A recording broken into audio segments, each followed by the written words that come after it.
जाणारा एकमेव इंदापूर ते कशिडी बोगदा या मुंबई गोवा राष्ट्रीय महामार्गाच्या पट्ट्यात गेल्या 9 महिन्यात तब्बल 36 जणांचा मृत्यू झाला असून 79 प्रवासी गंभीर जखमी झालेत।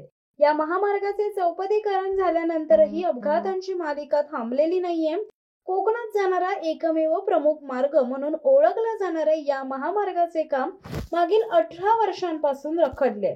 दरवर्षी डिसेंबर अखेर महामार्ग पूर्ण होईल अशी हमी राष्ट्रीय महामार्ग प्राधिकरण देत असले तरी प्रत्यक्ष स्थिती पाहता या कामात अजून किमान 2 वर्षे लागतील असे मत प्रवाशांनी व्यक्त केले। महामार्गावरील इंदापूर ते कशिडी या 70 किलोमीटरच्या अंतरात 1 जानेवारी ते 30 सप्टेंबर दरम्यान 69 अपघात घडले।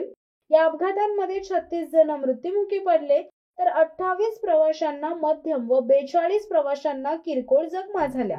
अपघातांची प्रमुख कारणे म्हणजे वेगाने वाहन चालवणे, सीट बेल्टचा वापर न करणे, वाहन क्षमतेपेक्षा अधिक प्रवासी घेणे तसेच वाहनांमध्ये जादा मालवाहतूक करणे अशी आहेत।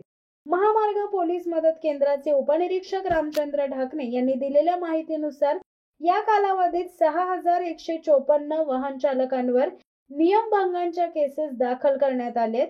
या प्रकरणामध्ये एकूण 74,98,450 रुपयांचा दंड ठोठावण्यात आला असून त्यापैकी फक्त 5,56,450 रुपयांचा दंड वसूल झालाय। उर्वरित 69,420 रुपयांचा दंड अजून बाकी आहे अशी माहिती उपनिरीक्षक रामेश्वर ढाकणे यांनी दिली। महामार्गाच्या रखडलेल्या चौपदरीकरणामुळे प्रवाशांना त्रास सोसावा लागत आहे।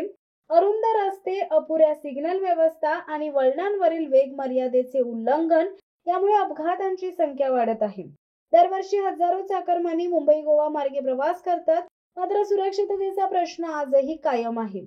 महामार्गावर प्रवास म्हणजे जीव मुठीत घेऊन जाणं अशी प्रतिक्रिया प्रवाशांकडून व्यक्त केली जात आहे। कोकणातील जनतेचा आग्रह आहे, काम लवकर पूर्ण करा, अन्यथा हा महामार्ग जीवघेणा मार्ग ठरू नये। शिवसत्ता टाइम्स न्यूज ब्युरो, रायगड। दे धडक बेधडक वृत्त देणाऱ्या आपल्या शिवसत्ता टाइम्स न्यूज चॅनलला लाल बटन दाबून सबस्क्राईब करा आणि बेल आयकॉनला क्लिक करायला विसरू नका।